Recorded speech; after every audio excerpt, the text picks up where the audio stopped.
Hey guys, I'm back here with another review. Hope you enjoyed my last review. I did a bit of a comparison when I first got this watch.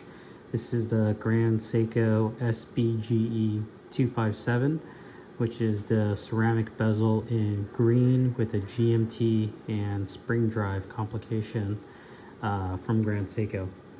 So my last review, I did a bit of a comparison against the Batman, the Rolex Batman GMT watch that I have. And I promised to do a bit of a review after I had this watch for a bit more time. When I first got the watch, I was doing an unboxing, and so obviously the first time that I was getting the watch, didn't have much time spent with it, but now spent about 2 weeks or so with this watch and noticed a lot of things. So wanted to share this review and point out some of those things. So first thing to point out, I gave this watch 2 knocks when I first got it. First knock was that there wasn't a rotating bezel.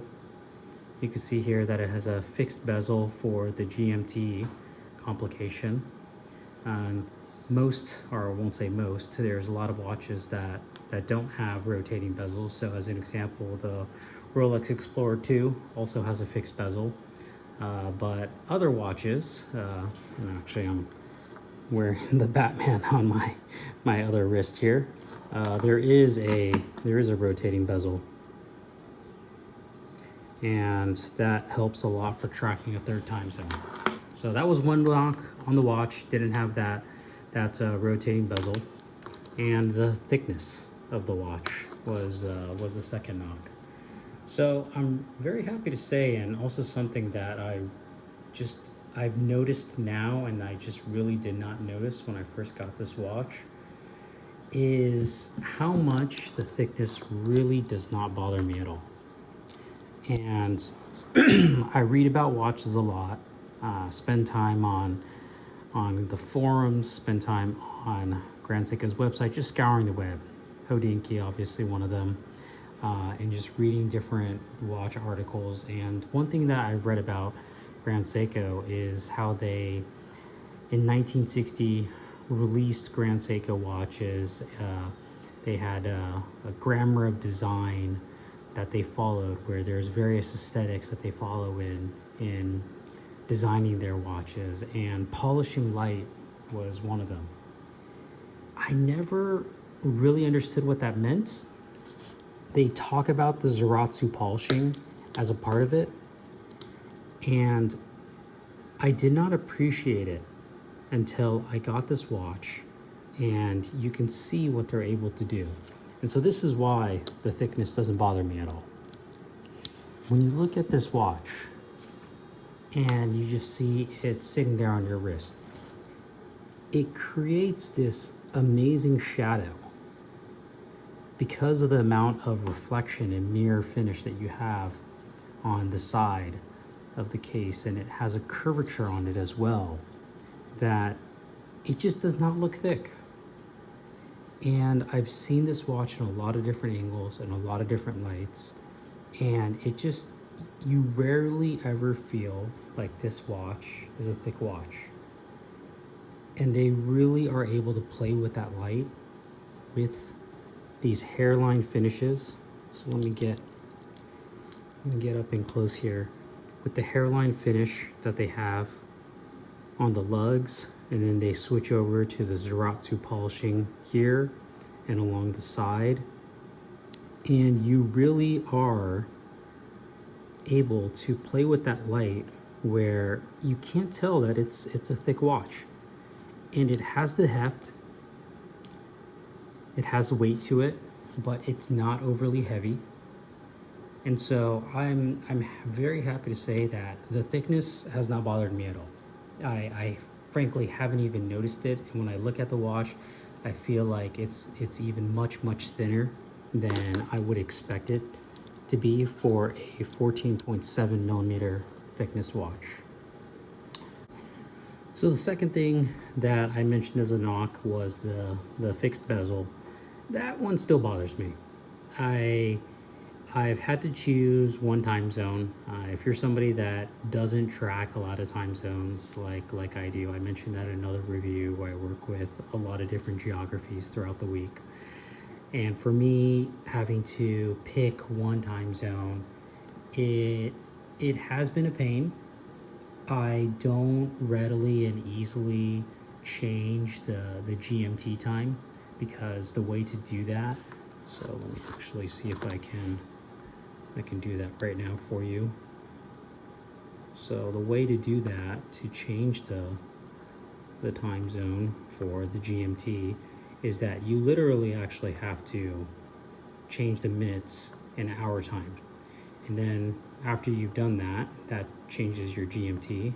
You would have to come in here and push it in one, and then now you can adjust, push it in one, you can adjust your hour hand by skipping. But what that does is that because you have to adjust your GMT time by also adjusting your minutes, it's a pain. You don't want to change your GMT time very often.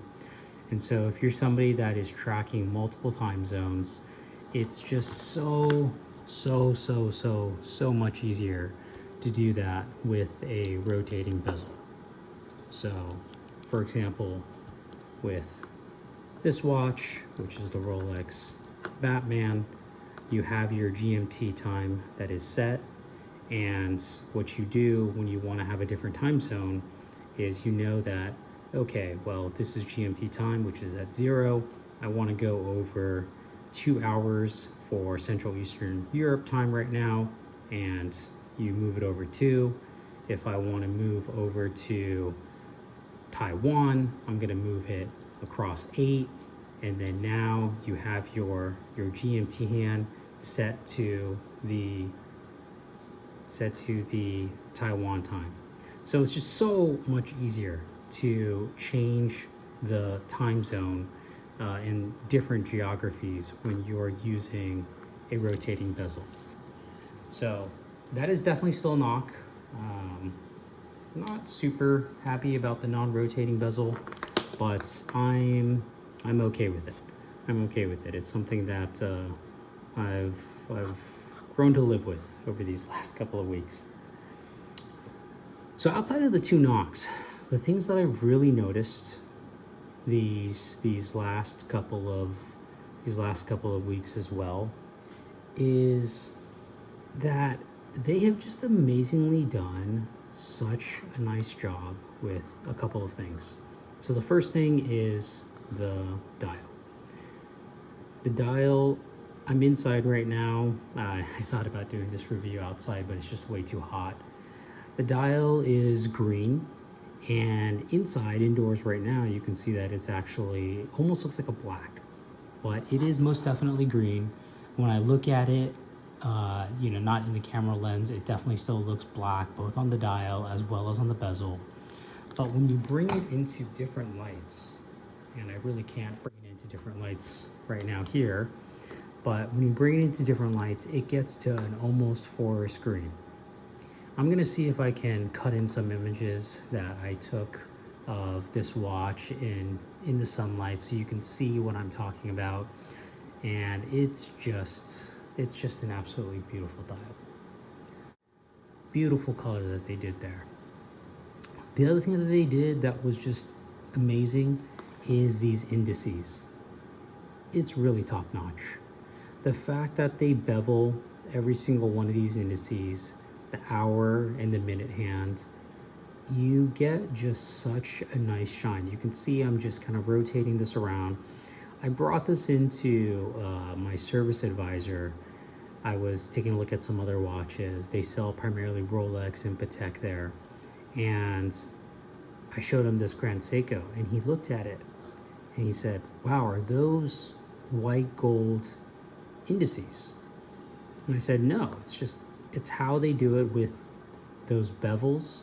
And that's actually part of the grammar of design as well that Grand Seiko released in 1960s. They bevel all of their indices in hour and minute hands, And it just gives that amazing shine that you see when you rotate this around. Even in very, very low light conditions, you end up seeing it quite clearly because of those bevels. It just catches that light. So the other thing that I've really grown to appreciate and just has made me just love this watch, and I've spent a bunch of time with this watch these last 2 weeks, and I've really kept it on my wrist. I have not wanted to go to other watches as much, and I just really appreciate this watch. And it's for the technological innovation that Grand Seiko is about. I talked about the spring drive and wanting to get a Grand Seiko watch because they have the spring drive movement, and everything about this watch just reminds me of what Grand Seiko is about. I work with a lot of customers in Japan as well.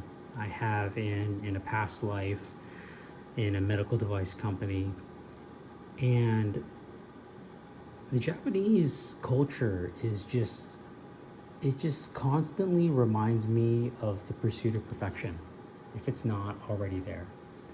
The quality and care that goes into the design, that goes into the construction, the labor of love and hours of work that they put in to perfect products. I myself am in products, I make products and am in engineering. And looking at Grand Seiko, that really is a product first, an engineering first, a quality first type of company. You know, it's hard to say that those three things are all the first when you're looking at all these three different things, but they're not a marketing first company. That's one thing to know, right? In the luxury watch world, where a lot of it is just about marketing, it's about supply and demand and managing that. That's not what Grand Seiko is about.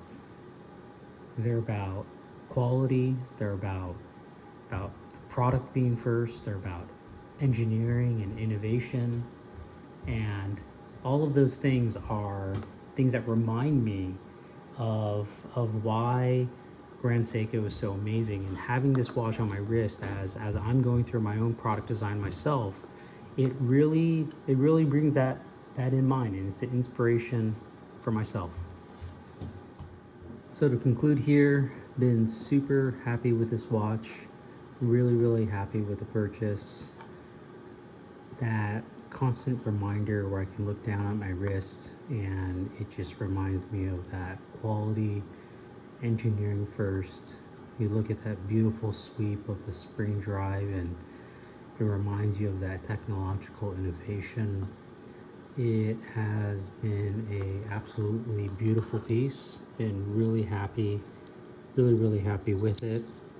That one knock on the GMT I'll still say is there, but this has gotten a ton of wrist time and it will continue to do so.